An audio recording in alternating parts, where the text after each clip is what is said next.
बिस्मिल्लाहिर्रहमानिर्रहीम। इय्याका नअबुदु व इय्याका नस्तईन।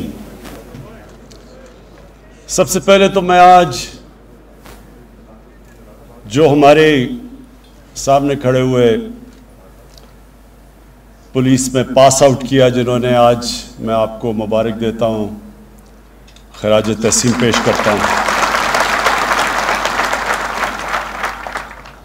मैं आज इसलिए ख़ास तौर पे यहाँ आया हूँ और शेख रशीद ने बिल्कुल ठीक कहा कि इसका मकसद था कि मैं पाकिस्तान की पुलिस को एक पैगाम दूँ, और वो पैगाम ये कि जब तक एक कौम की जान और माल की हिफाजत नहीं होती वो कौम तरक्की नहीं कर सकती। जो बॉर्डर्स पे कौम की जान और माल की हिफाजत करती है वो पाकिस्तान की फौज है, और जो अंदर मुल्क के जो सिक्योरिटी देती है एक कौम को, और जो एक इन्वेस्टर की, एक बिजनेसमैन की, एक शहरी की जो प्रोटेक्शन देती है वो है पुलिस। और जब तक, और आप दुनिया की तारीख उठा के देख लें, मैं एक हिस्ट्री का स्टूडेंट हूं, आप दुनिया की तारीख उठा के देख लें कि कभी कौम में खुशहाली नहीं आती जब तक लॉ एंड ऑर्डर नहीं होता, जब तक सिक्योरिटी नहीं होती लोगों के लिए। इसलिए पुलिस का बहुत बड़ा एक मुकाम होता है एक माशरे में, और मुझे अफसोस से कहना पड़ता है कि वो आज तक पुलिस का वो मुकाम नहीं हुआ हमारे माशरे में। इसकी एक तारीख है पीछे। गुलामी का दौर था, अंग्रेज की पुलिस थी, तो अंग्रेज पुलिस से गलत हरकतें करवाता था, लोगों को दबाता था, लोगों के हकूक खत्म करता था। पुलिस से लोगों को खौफ था। वही अंग्रेज अपने मुल्क में, पुलिस वहां उस तरह की नहीं थी। अपने मुल्क में जो पुलिस थी वो शहरियों की देखभाल करती थी, शहरी उसको अपना समझते थे। लेकिन क्योंकि यहां हमें गुलाम बनाया हुआ था और हुकूमत करता था, तो पुलिस का रवैया यहां मुख्तलिफ था। मैं आज इसलिए आया हूं, मैं ये चाहता हूं कि कौम हमारी पुलिस को पसंद करे, अपना समझे, प्यार करे उनसे। हम जब पख्तूनख्वा में हमारी हुकूमत आई 2013 में, तो सबसे ज्यादा जो दहशतगर्दी थी वो पख्तूनख्वा की पुलिस के खिलाफ थी। बहुत 500 से ऊपर पुलिस वाले शहीद हो चुके थे, पुलिस का मोराल नीचे गिर चुका था। लेकिन वहां की पुलिस जिस तरह तब्दील हुई हमारे देखते देखते, जिस तरह उस पुलिस ने फिर दहशतगर्दी का मुकाबला किया, और फिर ऐसा वक्त आया कि पेशावर के शहरियों ने, मर्दान के शहरियों ने पुलिस की हमायत में जलसे किए, जुलूस निकाले।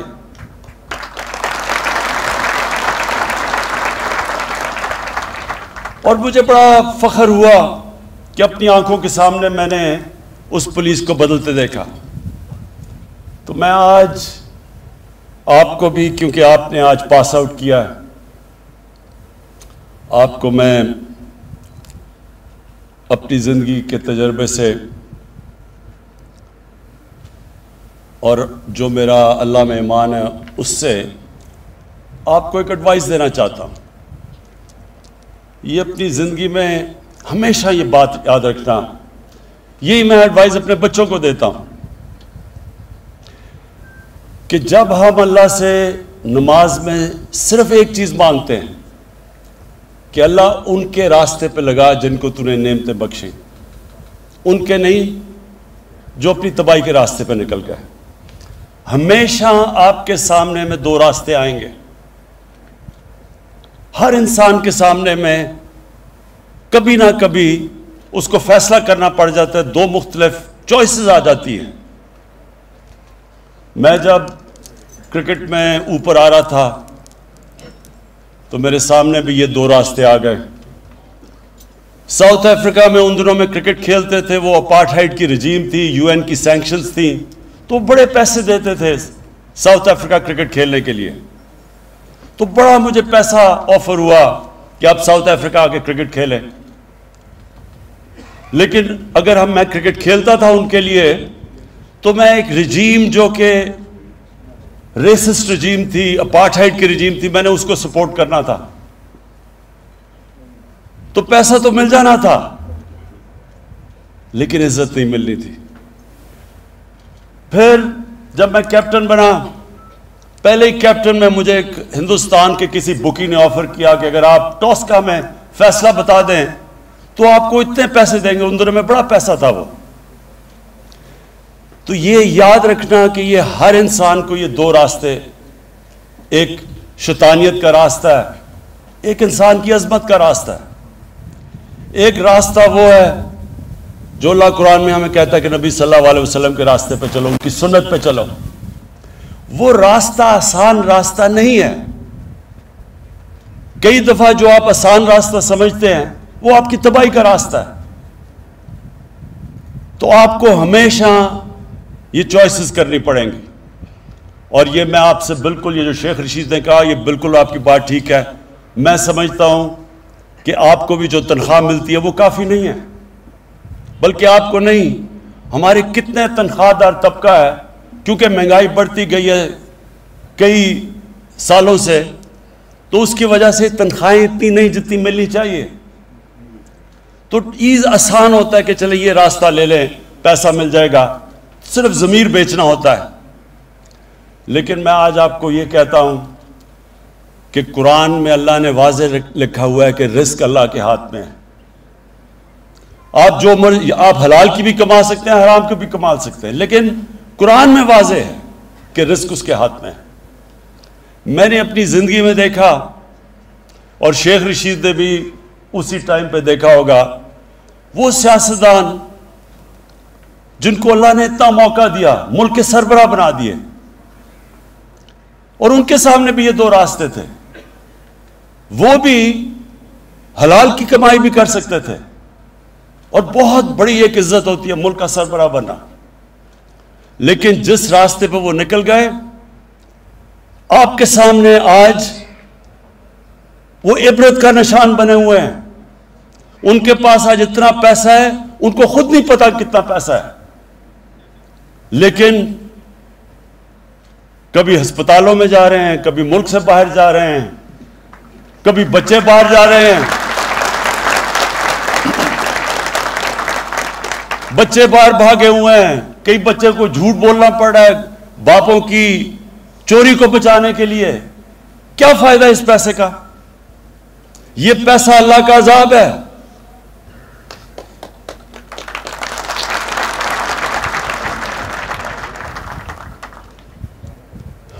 तो मैं आज आपको फिर ये एक चीज बताना चाहता हूं कि सारी ये याद रखें, कई लोग नमाज पढ़ते हैं, उनको पता ही नहीं वो क्या मांग रहे हैं अल्लाह से। 5 वक्त में अल्लाह की जब नमाज पढ़ते हैं सिर्फ एक चीज मांगते हैं, अल्लाह उनके रास्ते पे लगा जिनको तूने नेमतें बख्शी। यानी आपका खुशी का रास्ता है। जो नेमतें जब अल्लाह किसी पे बख्शता है वो सब, उसको तो अंदर सुकून मिल जाता है।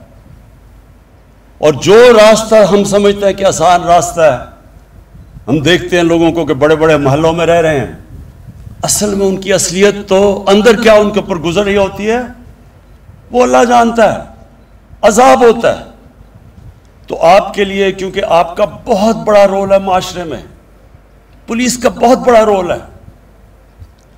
पुलिस एक माशरे के अंदर जब लोगों की हिफाजत करती है और लोग पुलिस को अपना लेते हैं, मेरी बात याद रखना कि वो माशरा उठ जाता है, क्योंकि वहां सबसे बड़ी चीज इन्वेस्टमेंट आनी शुरू हो जाती है, सरमायाकारी शुरू होती है।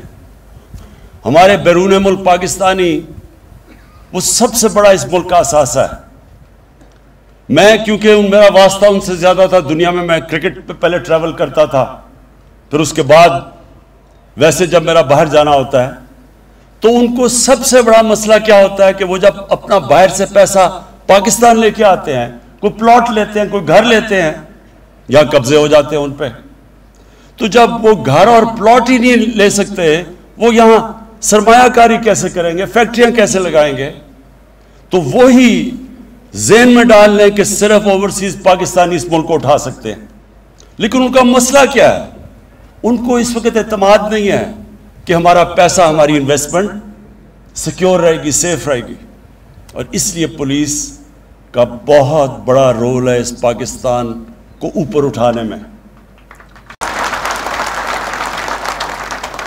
मैं आपको आज सबसे पहले तो ये कहता हूं कि जो आपकी तनख्वाहें पंजाब से नीची हैं, इंशाअल्लाह मैं अभी आज जाके बात करूंगा हफीज शेख से।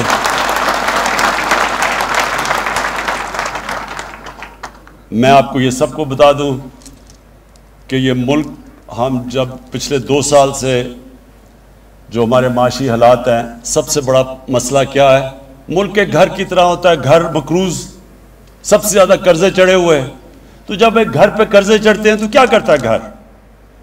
हर घर में कभी ना कभी मुश्किल वक्त गुजरता है। तो जब कर्जे चढ़ते हैं तो घर अपने खर्चे कम करता है जब तक उसकी आमदनी नहीं बढ़ती। तो जब खर्चे कम करता है तो तकलीफ होती है लोगों को। हमने भी मैंने अपने ऑफिस के, प्राइम मिनिस्टर हाउस और प्राइम मिनिस्टर ऑफिस के 60 से 70% खर्चे कम किए हैं। हमने, फेडरल गवर्नमेंट ने 40 अरब अपनी फेडरल गवर्नमेंट में खर्चे कम किए हैं। क्यों किए हैं? क्योंकि हमने बैलेंस करना है, हम कर्जों पे गुजारा नहीं कर सकते। और मैं बड़े फख्र से आज कहता हूं कि जो 2 हमारे सबसे बड़े मसले थे, एक है करंट अकाउंट डेफिसिट, यानी कि जो पैसा डॉलर मुल्क में आ रहे हैं और जो बाहर जा रहे हैं, ये 5वां महीना है कि वो 17 साल के बाद वो सरप्लस में चला गया। और दूसरा जो हमारी आमदनी और खर्चे अंदरूनी हैं, अगर हमें कर्जों की किस्तें ना अदा करनी पड़े तो उसमें भी हमने अपना बैलेंस कर लिया, यानी कि हम थोड़ा सरप्लस पे हैं। ये बहुत बड़ा 2 सालों में हमारी गवर्नमेंट ने, मेरे ख्याल में ये बहुत बड़ा कारनामा अंजाम दिया। कोई नहीं समझ रहा था कि 2 सालों में ये होगा। लेकिन जब तक हमारी आमदनी नहीं बढ़ती तो सारी कौम को कहता हूं थोड़ा सब्र करना पड़ेगा आपको, क्योंकि इंशाअल्लाह जिस तरह आगे हालात हमें नजर आ रहे हैं, हमारे मुल्क में अल्लाह ने सब कुछ दिया है, सिर्फ हमने अपनी मैनेजमेंट गवर्नेंस सिस्टम ठीक करना है और ये मुल्क उठ जाएगा। और इंशाअल्लाह हमारे पास इतना पैसा होगा कि पुलिस को ही नहीं, आपकी तनख्वाहें पंजाब नहीं, सारे पाकिस्तान में पुलिस की भी तनख्वाहें बढ़ाएंगे। अपने जो हमारे सारे सरकारी नौकर हैं, ब्यूरोक्रेट्स हैं, तनख्वाहदार हैं, इंशाअल्लाह सबकी तनख्वाहें बढ़ाएंगे जैसे जैसे आमदनी हमारी बढ़ती जाती है। लेकिन मैं 2 चीजें आज कहना चाहता हूं खास इस्लामाबाद पुलिस को। नंबर 1 कि सारी इस्लामाबाद पुलिस के हर घर को एक हेल्थ कार्ड देंगे हम। हेल्थ कार्ड का मतलब कि हर घर के पास एक हेल्थ इंश्योरेंस होगी और इंशाअल्लाह 10 लाख रुपए की हर पुलिस के घर की हेल्थ की इंश्योरेंस होगी कि 10 लाख तक किसी गवर्नमेंट या प्राइवेट हॉस्पिटल में आप अपना इलाज करवा सकेंगे। और दूसरा, आपको मैं जो हम नया पाकिस्तान हाउसिंग बना रहे हैं, इसके अंदर जो भी तनख्वाहदार, और ख़ास तौर पे पहले शुरू आपसे करेंगे, इस्लामाबाद पुलिस और आपके इस्लामाबाद में जो फेडरल ये जो हमारे सरकारी नौकर हैं, इन सब के लिए हम अब वो करने जा रहे हैं जो कभी पाकिस्तान में पहले नहीं हुआ, कि सरकारी नौकर जो अपनी तनख्वाह से जो किराया देते थे, वो किराया आपके घरों की किस्तों के ऊपर चला जाएगा। यानी कि बजाय किराया देने के वो घर की किस्तें देंगे और आपका वो घर अपना हो जाएगा। ये हमारा बड़ा प्रोग्राम है नया पाकिस्तान हाउसिंग में, खास तौर पे आप जैसे पुलिस वालों के लिए, सरकारी नौकरों के लिए। तो वो इंशाल्लाह हम पुलिस से शुरू करेंगे और हम हेल्थ कार्ड्स भी आपसे शुरू करेंगे। बाकी मैं आईजी साहब जो आपने रिक्वेस्ट की वो मैं सारी आपकी जाके प्रोसेस करूंगा। जो जो आपने चीज़ें कही वो, क्योंकि मैं बादशाह नहीं और प्राइम मिनिस्टर हूं, तो मुझे पूछना पड़ता है अपने फाइनेंस मिनिस्टर से, उससे बात करके। तो इंशाअल्लाह आपकी पूरी कोशिश करूंगा आपकी हिमायत करूँ। मैं आपको आखिर में फिर अपनी पुलिस को, आज अब आप जो पास आउट किए हैं, आपके लिए भी, अपनी सारी पाकिस्तान में जो पुलिस है उसको भी आज पैगाम देना चाहता हूं कि अब वक्त आ गया कि हमारी पुलिस एक और लेवल की हो, जिसकी इज्जत हो माशरे में, जो माशरा उसको ओन करे। और इंशाअल्लाह जिस तरह पख्तूनख्वा के अंदर एक चेंज हमने देखा था, मैं वो सारे पाकिस्तान में देखना चाहता हूं। और आप जो नए आज पास आउट किया, आप सबको तो मैं पहले इस्लामाबाद में बिल्कुल एक फ़र्क देखना चाहता हूं कि बिल्कुल पुलिस एक जिस तरह नया पाकिस्तान है, एक नई पुलिस फोर्स हमारे सामने आए जो एक बिल्कुल मुख्तलिफ उसकी एटीट्यूड हो, उसका एक लोगों के अंदर। शेख साहब ने कहा वीआईपीज़ का तो हम करते ही रहते हैं हम। मैं चाहता हूं कि जो आम हमारा शहरी, जो गरीब आदमी है, आप उसको वीआईपी बनाएं, वो आपके लिए वीआईपी हो, उसकी रिस्पेक्ट हो। एक माशरे की पहचान कभी नहीं होती कि उस माशरे में वीआईपीज़ कैसे रहते हैं। एक माशरे की पहचान वो होती है कि जो अपने कमज़ोर तबके को वो माशरा कैसे रखता है। और इंशाअल्लाह आपकी एटीट्यूड जो मैं देखूंगा, अपने गरीब लोगों की तरफ आपकी एटीट्यूड कैसी है। और उसके बाद फिर मैं अगली भी आपकी पासिंग आउट परेड पे आऊँगा और आके फिर बताऊँगा कि एक साल में क्या फ़र्क पड़ा है। बहुत बहुत शुक्रिया।